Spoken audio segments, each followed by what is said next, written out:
Hi, everyone, and welcome to the Global Exclusive Podcast. I'm Muspel, and I'm joined this week by Cotton. Cotton, say A something. guest? Yep, I'm your guest for today.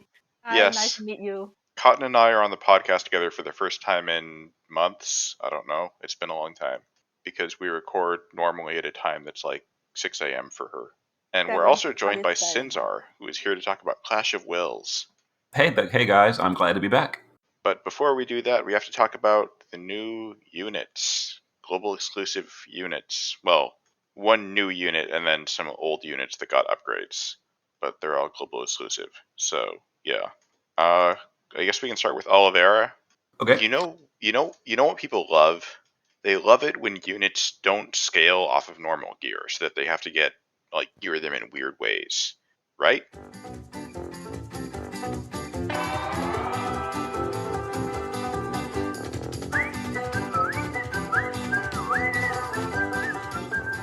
Yeah, it can be interesting if done right. Unfortunately, I'm not sure this one was, or at least the numbers just missed the mark, I think. Yeah. And a lot of this stuff that you want to get. So, I guess for context, Oliveira is a mage that scales off. His damage scales off of MP. Not in the same way as Aerith. Aerith uses MP as her modifier, but her damage scales off of Spirit. So she wants Spirit and MP. Oliveira uses MP as his damage stat. Like, it's used in place of magic. And, yeah. Uh, his damage is not that great from what I've seen. I don't know that we have super accurate calculations yet because he's not in the builder, but nothing I've seen makes me think he's going to set the world on fire. Yeah, based on Dream's early calculations, he had him assuming just really high end gear. This is not like for the wiki sponsored calculations, but in best in slot gear, he was doing somewhere approximately half of Sephiroth's damage, which Sephiroth is like a premium. He's intended to be more powerful than the rest, but as like a baseline, at the top of the hill, he's about halfway down it, which is kind of too far, in my opinion, to really be worth it. Like I would say 75% would be a good spot for a non-premium, and he's just even lower than that. Yeah. There is one advantage here, which is that his huge burst is his LB, his shift LB, and it's a tag chain, which, I mean, that can be nice, I guess, but it's still not going to get you to the chain cap on its own. You're going to have to chain somebody anyways, so it's not that helpful. But it means that you don't have to have another Chaos Wave chainer for him, and you could just cram him in with somebody else and extend, I don't know, Bolting Strike or something.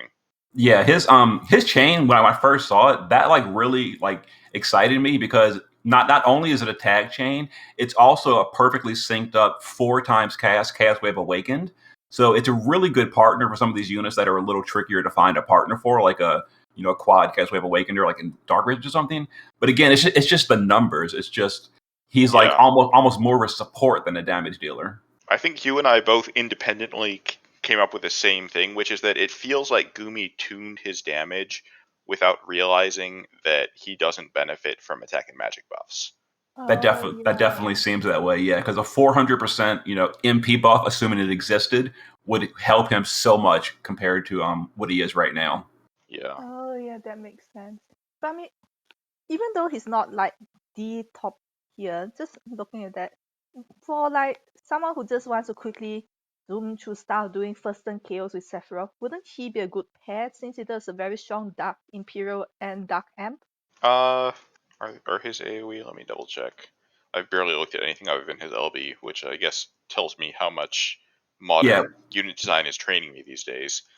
Well, one of the problems is, while he does have good imperils and good amplifies, he doesn't have an AoE imbue. So if you're looking for something like that, I would say like Yigni or Bulwark will be way better because they also Oh, provide the imbue. And dark imbues, you can't add that externally, like the Craftsman's Book or something. You have to be imbued if you can't do it naturally. Yeah, Or, for or Sephiroth specifically, that wouldn't matter because his LB is innately dark. But for the rest oh of the Mhm. units yeah. in your team, yeah, Yeah, why doesn't that have an imbue? Yeah, it's just really weird. And I actually mentioned the other day on Discord, I said that for a bard, he seems to not have much support, and I got like snapped at saying he's not a bard, he's a mage. Well, I guess. A mage bard yeah. mage? Like his kit is about There's a couple interesting ideas, but he's about 60% of the way to being a good unit, really, I'd say. Maybe 70 or 80 if you want to be generous, but I don't know. There's just not enough here. Yeah, I was so excited too because like last year we had Ibara and she was great for a year. Although again, this is technically not the Halloween unit. I was still really excited for this, and then when we saw the data mine, I'm just like, what happened? Who's doing the math for this? It's just not tuned well. Yeah, I mean, I don't know. Maybe the builder will get updated, and there will be something nobody thought of, and it'll turn out that Oliveira is actually great, and we'll be back next week saying how wrong we were. But I don't think that's going to Not happen. holding my breath. Yeah. hope So so. now we can talk about the TM and STMR vision card. TM is, it's a fine TM, I guess. It's like a slightly worse version of Mellows. Mm. STMR is pretty much irrelevant for anyone other than him. Yeah, it feels like this STMR would again have so much more use if it also gave attack power. That way he could like give it to someone else in the team. He could use his Imperil, and then you could use the good variant of an instrument to do like a physical damage, but it has no attack power at all. So that idea is out. I guess for a mage, it could have uses. I mean, it has high magic and it has killers. Like if a mage can equip instruments, this isn't necessarily bad on them, or you could even give them equip instrument in a pinch. But you're still not excited about this, especially since then you need an instrument to pair. Although I guess Bulwark has that, doesn't he? Bulwark does, and so does Oliveira himself. Yeah. Although you're probably not using him. True. And then his vision card, it's not on the wiki, but I think it just gives a lot of flat MP. I'm not sure what kind of effect this will have on Aerith. Again, this is one of those things where we'll have to wait for the builder. I could see it being a big deal for her. Yeah, but do you still want to use Aerith even now? I mean, isn't she still the highest bursting mage in the game outside of Clash? Yeah, her her Dark Vision's burst and all is really good. The biggest downside of Aerith, and this is not technically an Aerith problem, is she's such a headache to use. The timing on that holy, it'll drive you insane, and I just don't like using her because I don't want to spend 4 out of 5 attempts resetting because holy missed the mark. And I guess the other problem with her is like we're at the point now where it doesn't matter if you use a mage or not. Like Dark Visions is just agnostic to damage type, and Clash of Wills doesn't care. So why not use physical units that hit like nearly twice as hard? Yeah. So that's Oliveira. Next unit is Rivera. Got some revamps. She's a lot better now than she used to be, which she used to be terrible, but she's sort of like a 7-star version of like Nickel and Sakura, except that her amp is weaker and instead she gets killer buffs. Okay. 125% killer buffs for I think 6 races. The buffs are single target, but she can multicast them, so it's not that hard to get them on 2 or 3 units. She can give high mitigation cover, and I think good. Does she have general or physical mitigation? Let me check. I think she has general, but I could be mistaken. Yep, she does. 50% on demand, AoE. Musical barrier. That's not really enough to make a non-tank tank damage on anything hard hitting.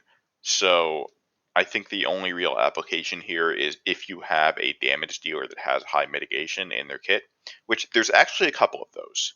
Usually people don't look at or remember those skills because like who cares that Cyan can get 75% physical and general mitigation, but paired with Rivera you could do some stuff, I guess.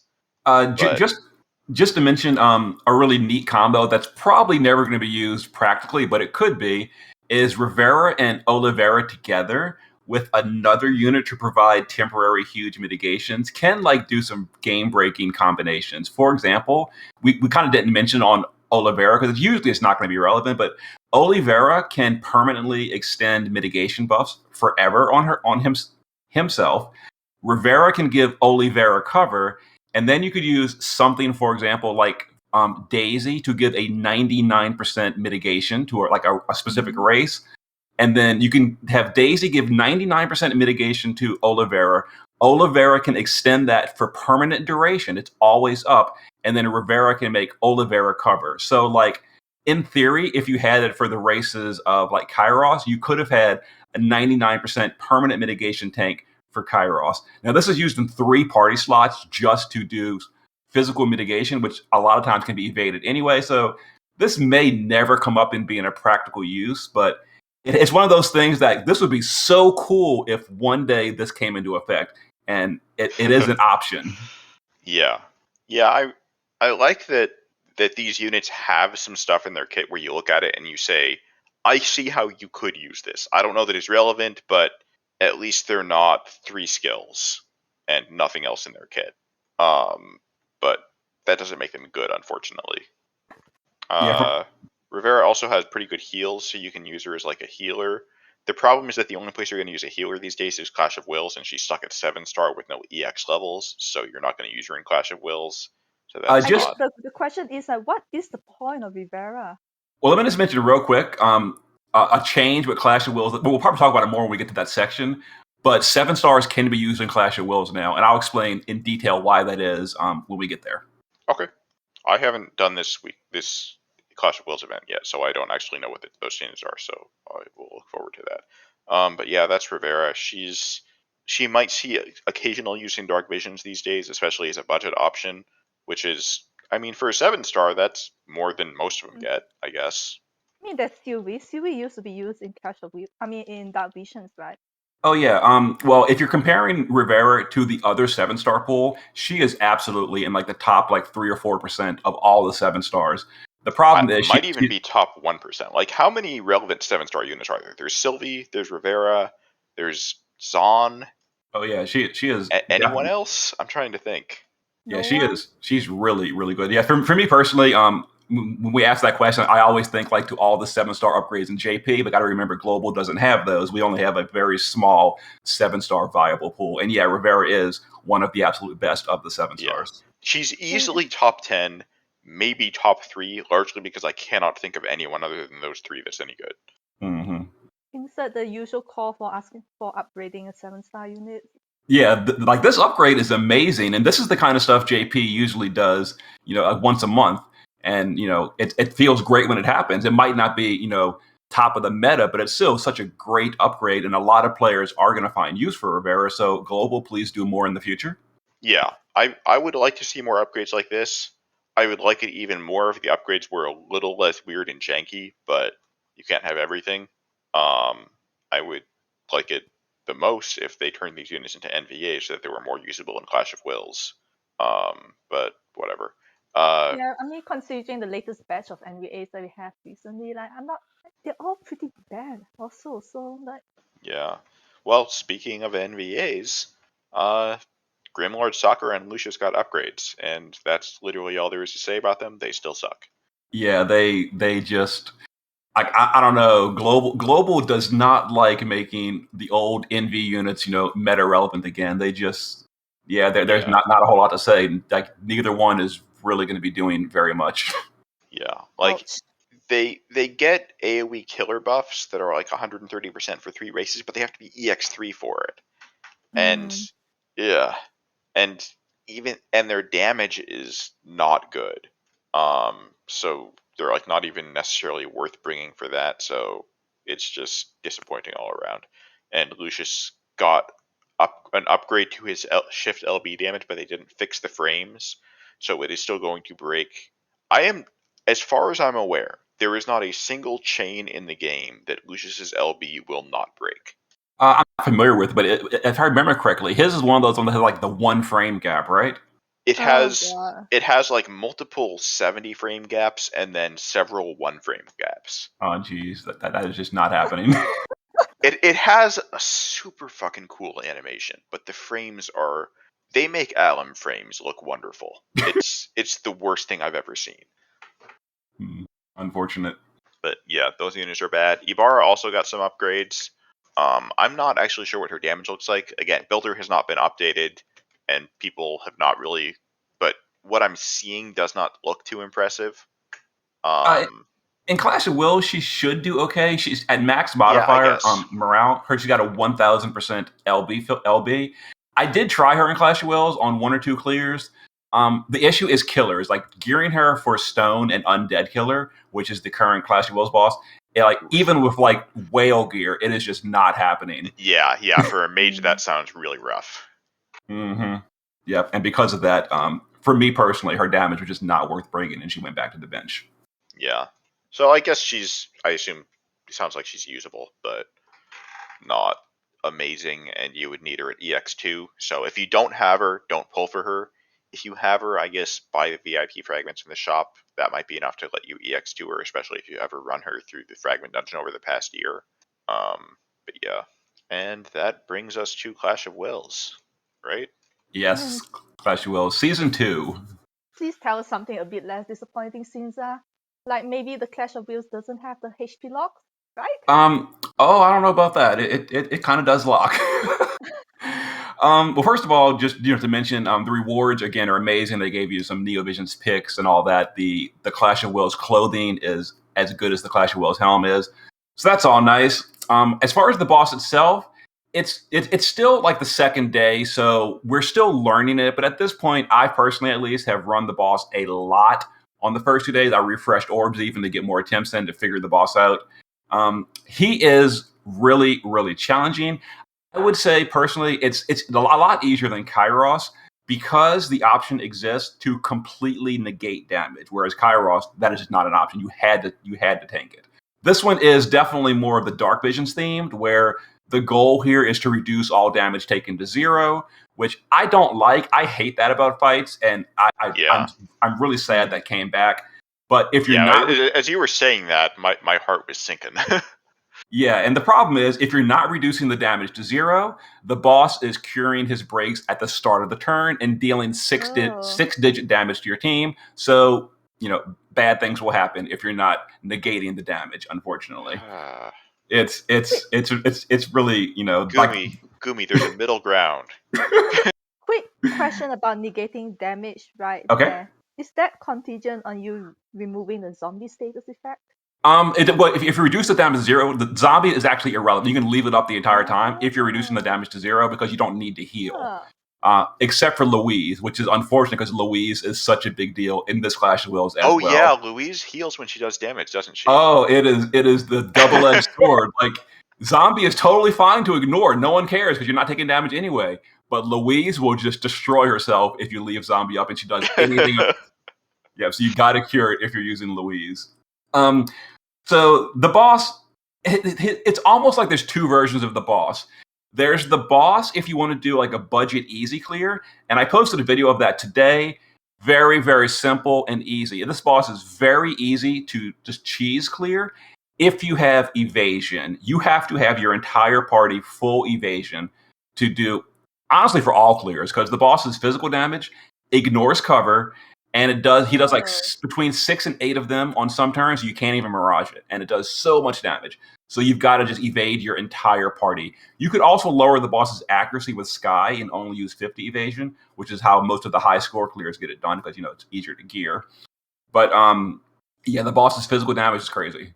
But if you want to go with the budget clear, you want to not use Limit Burst ever. Using a Limit Burst changes the boss's AI and kicks him into overdrive. But if you don't use an LB, you gear an evade team and someone like Vossler, which is who I use in my budget run, with multiple stacks of guts. Very easy to cheese clear. You just have Vossler soak all the single targets. He hit point locks multiple times. The boss runs out of actions. Raise Vossler. Easy clear. Just chain the boss down with chainers that don't use their LB. Not a problem. The tricky thing is when you... Go ahead. No, so if you're saying you can't use an LB, then how do you use those damage dealers who need to stack their LB?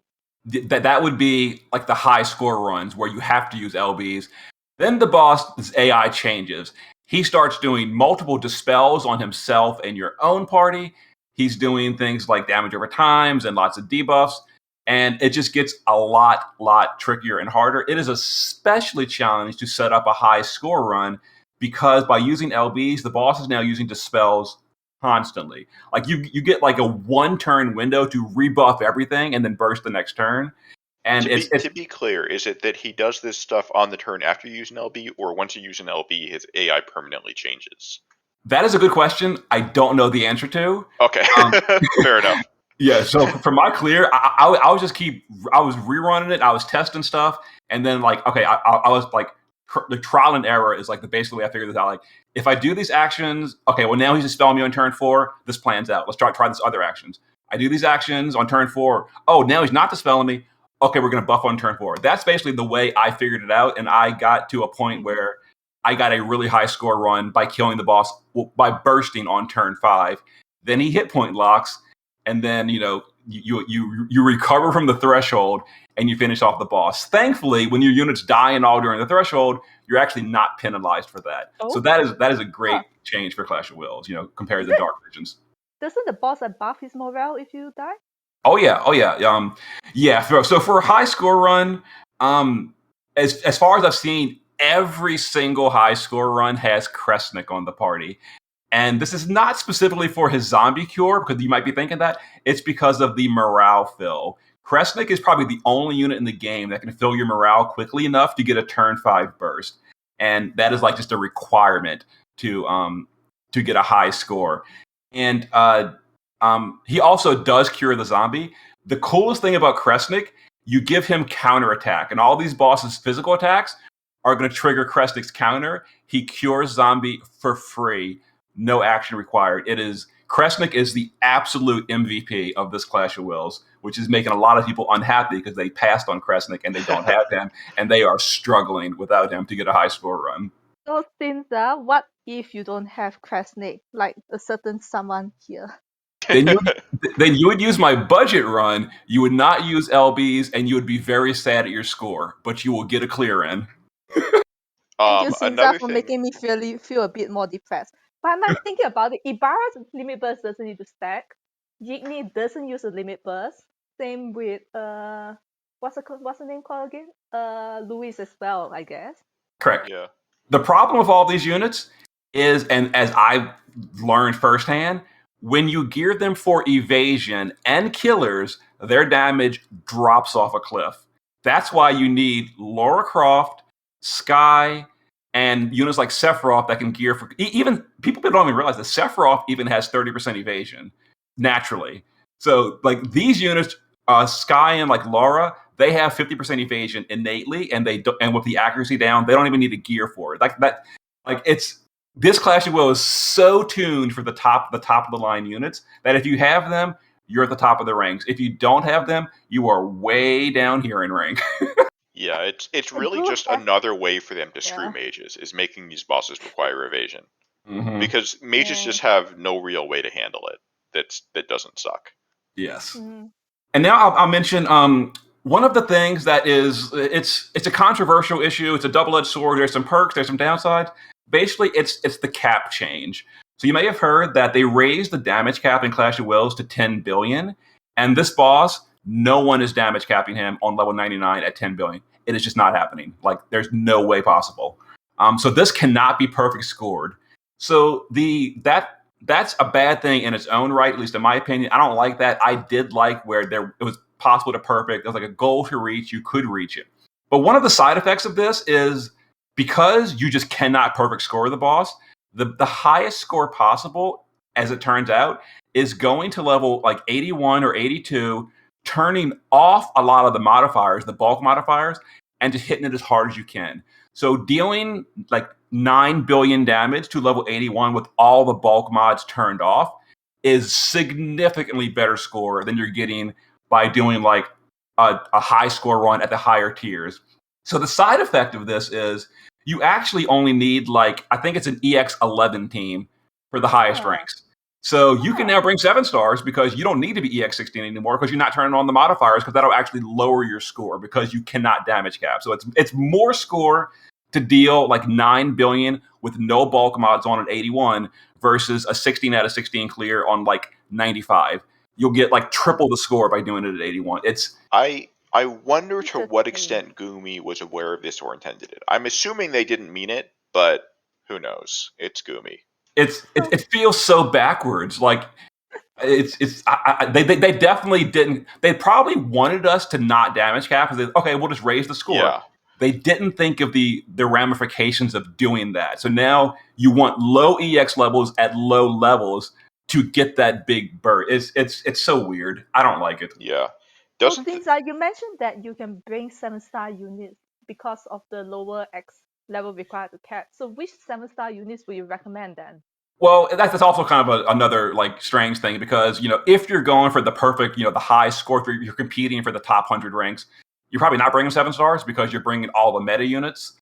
But if you're going, if you're like a mid tier player that tries hard but doesn't like have the super whale teams, then someone like Rivera could do like support chaining and a killer buff or something like that. So it's an option. It probably isn't the best option, but the option is there and it has use. So it's definitely better than like last 3 Clash of Wills where you had EX either 18 for the first one or 16 for the others, or there was just no chance at all for high score. One other thing I want to quite like mention, the second Clash of Wills though, like because you literally just needed Sky cat. one thing I want to mention is that since this is a new Clash of Wills season, there's new units in the shop. Last time we had like Phasey and Snow and stuff. This time around, there's still a couple tanks in there. There's Afmao and Diverty, who are fine, I guess. But get Ling. Ling is in there. Get her. She's definitely the best pick of that bunch if you don't have her yet, or even if you do and there's one higher EX levels, she's still good. Yeah, like if you have her at EX3, you can get somebody else. If you don't, get Ling. But props to Gami to actually putting Ling in there though. At least they put a unit that's somewhat useful for Clash in the Clash rewards for once. Yeah.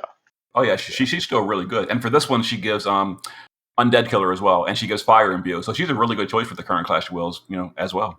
Yeah. I made a comment about this on Reddit, so maybe a couple people have read this if they dig through my comments frequently, which would be weird, but whatever.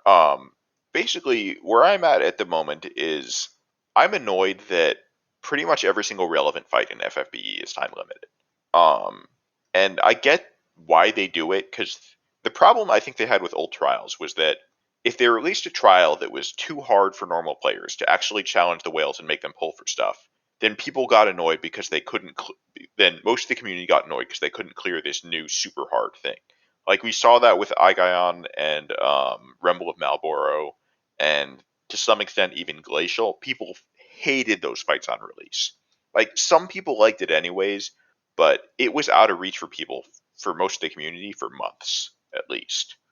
So their solution to this was make ranked events where the fight itself is relatively easy, but the whales have to compete to get a high rank. And that way the whales have to pull, but everybody still gets to do the fight. But I don't like that solution. For starters, it means that stuff is time limited. And it also means that that this stuff is just so easy to beat no matter what. And what I'd rather do is see them do something where they release these Clash of Wills bosses as permanent trials, but for the first 2 weeks they're out, they run a ranked event with the scoring and everything. And that way Wales still get to compete, but after that, we have a new permanent trial. Yeah, that would be a great change. They actually did something similar previously. If you remember the Lantern in Clash of Wills, it was not Clash of Wills, Chamber of Vengeance. It was originally a time limited event, and it was actually sort of challenging for the time. It was the one that ambushed you, and people were freaking out about that. But It was there for like a 2-week event, and then later it came back as permanent content. They should absolutely do that for every single trial or fight that they put in effort to it. The like weekly Mog stuff, like the Laura Croft boss, that was a joke. Yeah. That kind of stuff don't bother. But if someone that's going to put in like a 22-page AI sheet with all these attacks and all, like that should be permanent content. Don't put all that work in for 2 weeks and it's gone forever. Like Tel Fusanis they said themselves that took them like 6 months to develop. It was here for 2 weeks and then came back 3 times, and it's just gone. It's wasted at this point. They should all be permanent content. I completely agree. Yeah, and Kumi, I know not that you're listening, but I know what you're thinking. I know that you're thinking we can put these bosses in Chamber of Vengeance and make people clear it with 50 units. Don't do that. For fuck's sake, don't do that. Oh, geez. I can't even imagine doing the current Clash of Wills boss and rotating so many units through. Oh, geez. Yeah. They haven't had the new Chamber of Vengeance boss in a while yet. Chamber of Vengeance was like a tiny kernel of a good idea that was executed in the worst imaginable way. It should not have been 50 units. It should have been clear it with three teams that have no more than like 1 unit of overlap between them. And because as it is, the way that it was set up, what people actually did was they brought in 5 of the same units and then they swapped out 1 useless person. and the result was just you have to clear the fight 50 times, and it stops being fun after like the second time. Yeah, I actually did that for a few of the Chamber of Vengeances that were really hard, on day one. That's exactly what I did. I built like the core 5 team with the one swap and then grinded it out, and it works, but it definitely gets tedious very quickly.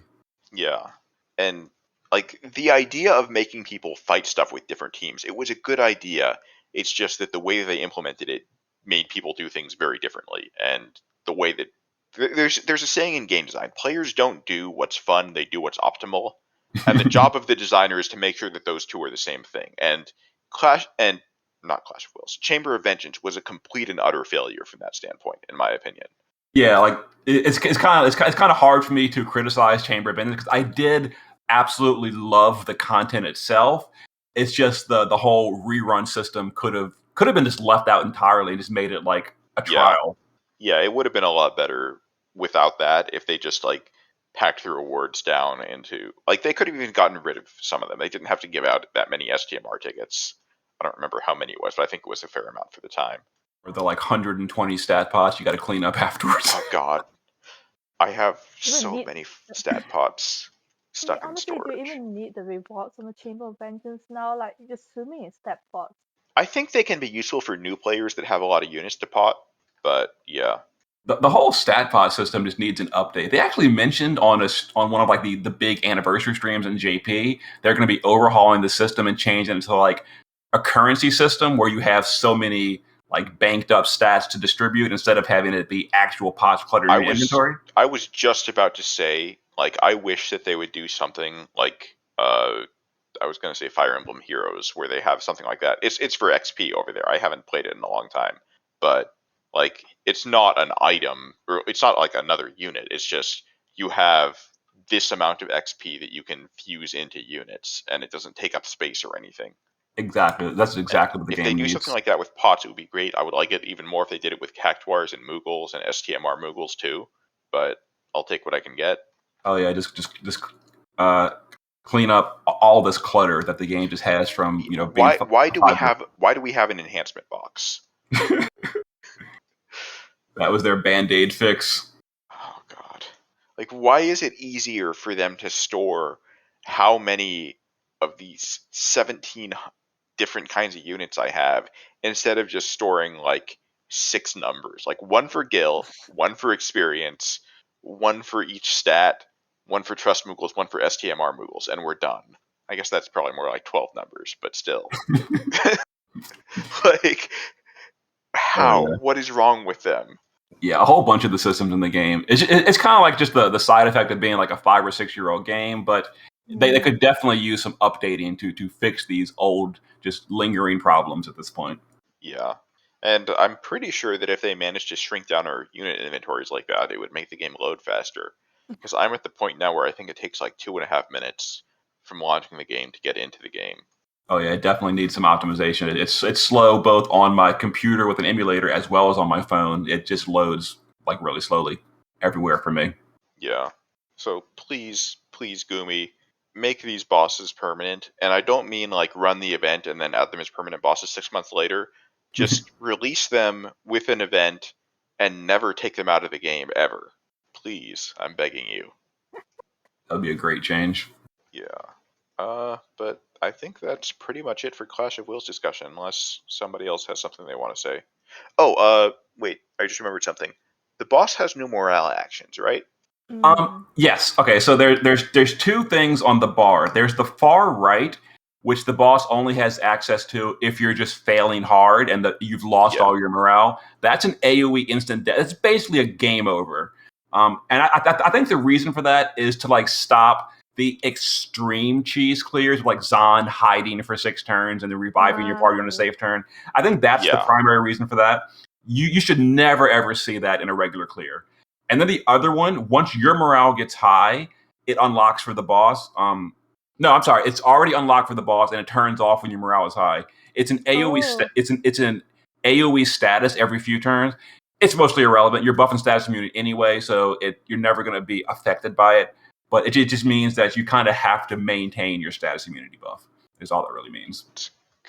It's kind of an Huh. interest. Like, I guess from what you're saying, it sounds like for this boss it doesn't mean much, but it's one of those mechanics that they could expand on with future bosses, and I could see them doing cool stuff with it. That doesn't mean they will, but they could.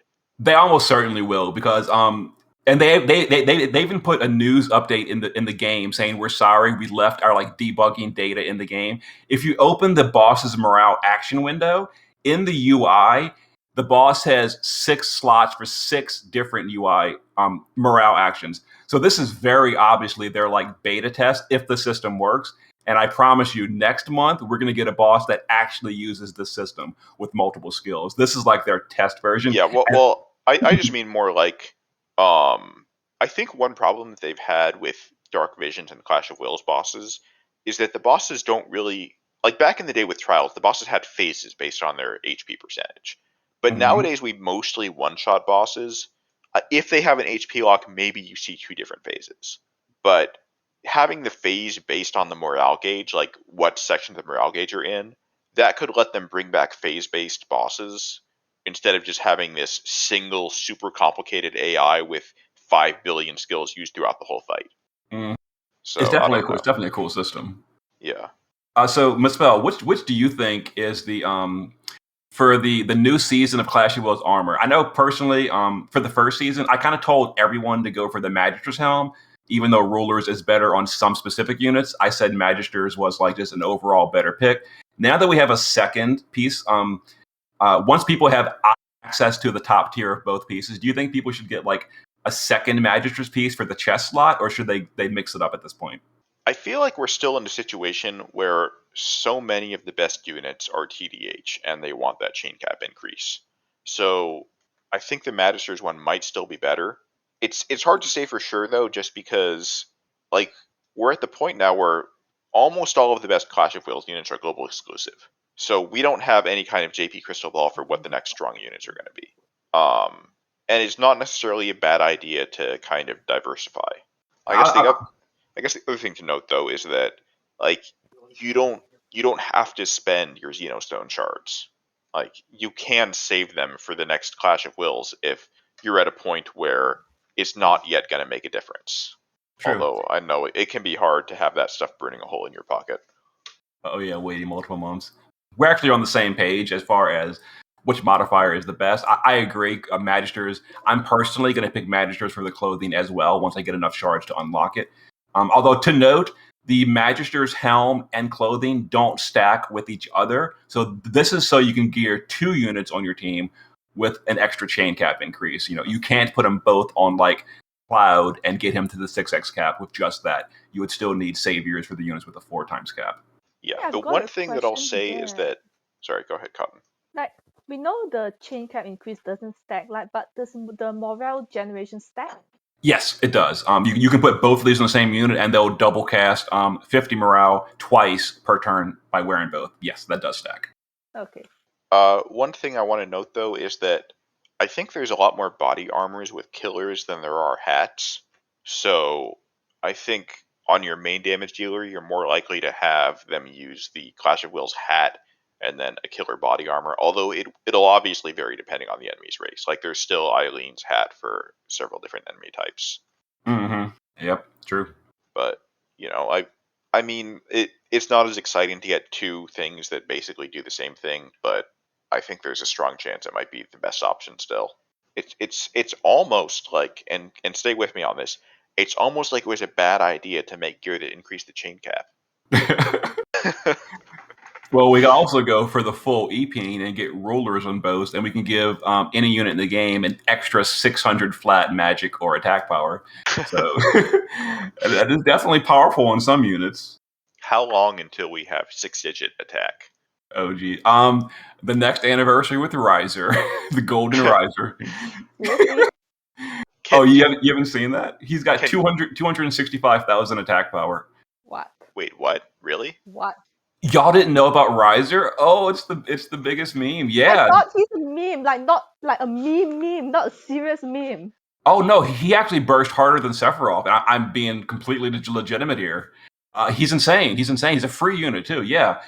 They added a mechanic. It's if you know those abilities, store your attack power for your next normal attack. Yes. Well, they ramped up his to 1 trillion. Oh god, I'm looking at it now. He stores 44,000 attack power buff, and it makes his attack power approximately 260, 270,000. And because of the quadratic attack formula, or whatever, even though it's only a 1x normal attack, then you're quad attacking with Aurora Scarf and Dual Wield, and then you're critical striking. Yes, the return of critical strike gear. Hopefully, you didn't sell all the old critical strike weapons. You're dealing insane damage with Riser. It's a total meme, but it is completely legitimate, and it does a ton of damage. It's insane. I have to So ask since is this intentional or someone just didn't math it out properly? I mean, that's literally his only ability. Like, you're never going to use anything else in the kit except the store. So I would assume, and at such a high number, it had to have been intentional. I don't know that they intended to do like another Tifa, where the free unit is just better than almost everything in the game. But here we are. yeah, okay, that's a lot of attack. It's crazy. And Riser has 150 to all killers innately. He's got his passively capped on every stat. Because you don't need gear equipment, because it's just all about his base attack. You can gear him with literally anything, like double rod for the rod imperil, and it's not even going to nerf his damage at all. It's completely bonkers. The question is, do store effects work with basic attack replacements? I know he doesn't have one, but no. If it's a replacement, it will not work. Okay. I was going to say, because otherwise what's going to happen is at some point they're going to add an equipable item that gives a basic attack replacement, and they're going to forget about Riser. Well, and he's going to break the game, but something like that won't work. Sycidus mentioned once he comes to global, the global exclusive effect of Bulwark. Bulwark's skill makes you counter with your normal attack at a 15x mod, but that's oh fuck.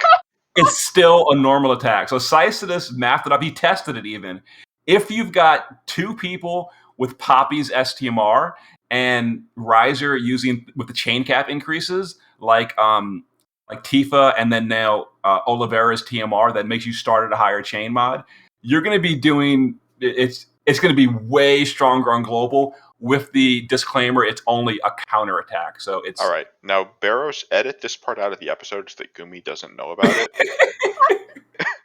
Yeah, it's going to be crazy. How far away is the next anniversary again?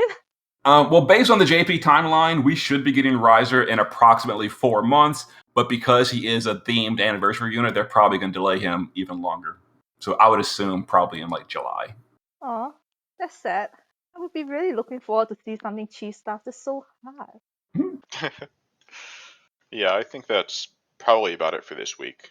Okay, thanks for having me. We will see everybody next week. Thank you for listening. Later. Thanks for inviting me, Marcel.